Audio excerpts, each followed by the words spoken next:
The day started off bright and beautiful, but quickly turned dark as smoke billowed and could be seen right behind me from this location last year.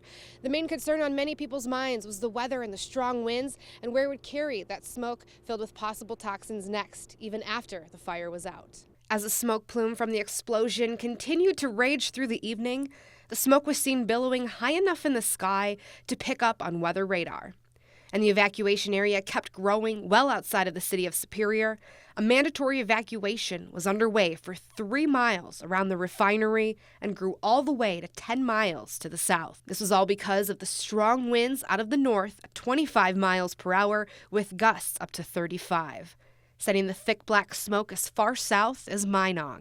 Residents were encouraged to keep their windows closed and stay inside as the threat of toxins was possibly in the air. We need to make sure that the air quality both at the refinery and throughout the city is 100% safe. We're looking for zero risk to the public. When those things are true, then we're going to lift the evacuation order. Shortly after, the winds began to shift around and swung the smoke plume towards the west. It shifts, and as the smoke plume shifts, you will smell stuff that you can't see. There's an odor threshold for chemicals that a lot of times is not hazardous, but if you smell it, that can bring an alarm or concern. So we want to get an area out there to do air monitoring, find out what the levels are in the communities downwind.